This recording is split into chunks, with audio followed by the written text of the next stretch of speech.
इस वीडियो में हम संवादहीन पाठ के मेरी समझ मेरे विचार भाग के प्रश्नोत्तरों को समझेंगे। पहला प्रश्न है, भगवान कैसे नैया पार लगेगी? ताई इस वाक्य में किस नैया की बात कर रही हैं और वे यह बात क्यों कह रही हैं? इसका उत्तर है, भगवान कैसे नैया पार लगेगी। इस वाक्य में ताई अपनी जीवन नैया यानी जीवन की कठिन यात्रा की बात कर रही हैं। ताई के जीवन की परिस्थितियां बहुत बदल चुकी हैं। ताई का भरा पूरा परिवार बिखर गया था। बच्चे शहर चले गए थे और वे उस बड़े घर में बिल्कुल अकेली रह गई थी। ताई अपने अकेलेपन और बुढ़ापे के कष्टों को देखकर चिंतित होकर ईश्वर से पूछती हैं कि अब आगे का जीवन कैसे कटेगा और उनका अंत समय कैसे पार लगेगा। अगला प्रश्न है, धीरे धीरे सब पराये हाथ में चला गया। इस वाक्य में किस घटना की ओर संकेत किया गया है? धीरे धीरे सब पराये हाथ में चला गया। इस वाक्य में ताई के घर, परिवार, संपत्ति और पूरे कारोबार के दूसरों के हाथों में चले जाने की घटना की ओर संकेत किया गया है। उनके बहू बेटे शहर में जाके बस गए, बेटियों की शादी हो गई और घर की देखरेख करने वाला कोई नहीं बचा, जिसके कारण धीरे धीरे उनकी खेती बाड़ी और घर की सुख सुविधाएं दूसरों यानी परायों के नियंत्रण में चली गईं। इस तरह ताई का अपना सब कुछ धीरे धीरे उनसे दूर होकर पराया हो गया। तीसरा प्रश्न है, ताई की सारी ममता मिट्ठू पर बरस पड़ी, क्यों? ताई की सारी ममता मिट्ठू पर इसलिए बरस पड़ी क्योंकि उनके जीवन में अपनापन और स्नेह देने वाला कोई नहीं बचा था। पहले उनका परिवार, बेटे, बहुएं, बेटियां सब साथ रहते थे, लेकिन समय के साथ सभी उनसे दूर हो गए और ताई अकेली रह गईं। जब गणपत उनके लिए पहाड़ी तोता यानी मिट्ठू को लेकर आया तो उनके अकेलेपन को एक सहारा मिल गया। मिट्ठू की नादान हरकतों और उसकी सीताराम की पुकार ने ताई के भीतर दबी हुई ममता को जगा दिया। इसलिए ताई उसे बेटे की तरह अपनाकर अपनी सारी ममता उसी पर लुटाने लगी। अगला प्रश्न है, अब ताई को इस बात की पूरी जानकारी रहने लगी थी कि किसके खेत में हरी मिर्चें तैयार हो गई हैं और किस पेड़ में फसल के आखिरी अमरूद बचे हैं। इस वाक्य के द्वारा ताई के व्यक्तित्व में आए परिवर्तनों के विषय में क्या क्या पता चलता है? इस वाक्य से ताई के व्यक्तित्व में आए महत्वपूर्ण परिवर्तन स्पष्ट होते हैं। पहले ताई अपने लिए खाना बनाने में भी आलस्य करती थीं और जीवन के प्रति कुछ उदासीन सी हो गई थीं।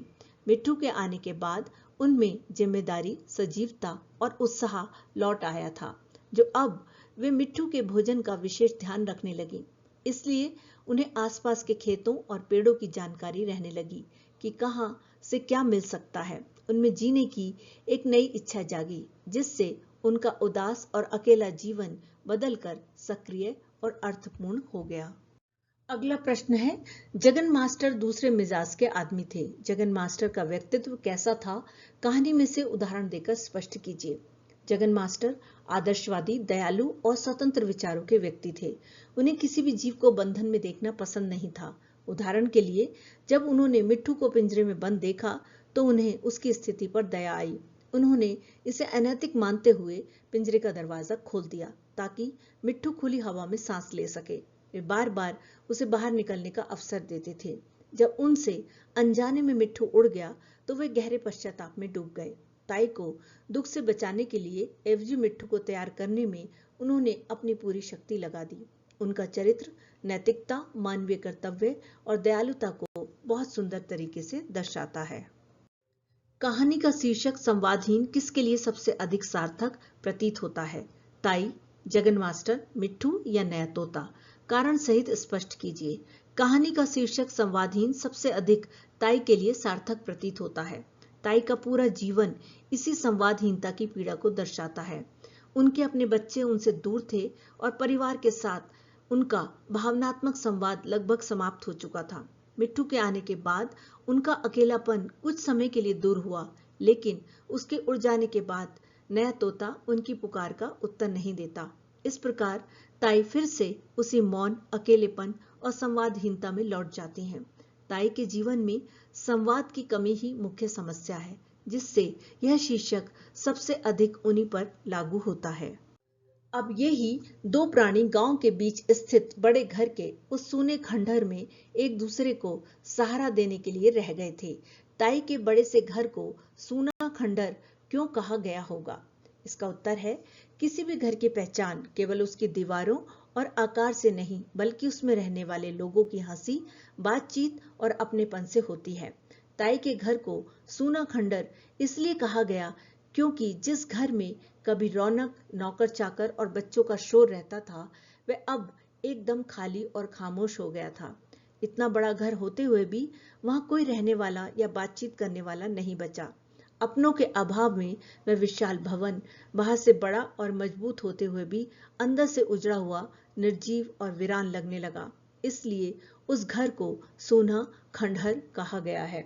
तो ये थे मेरी समझ मेरे विचार भाग के प्रश्नोत्तर। ये सभी प्रश्न आपकी समझ और विचारों पर आधारित हैं। यदि आपके विचार इन उत्तरों से अलग हैं और उचित तर्क पर आधारित हैं, तो आप इन्हें अपने शब्दों में भी लिख सकते हैं। अगली वीडियो में मिलते हैं एक नए विषय के साथ। तब तक पढ़ते रहिए, आगे बढ़ते रहिए और मुस्कुराते रहिए। धन्यवाद।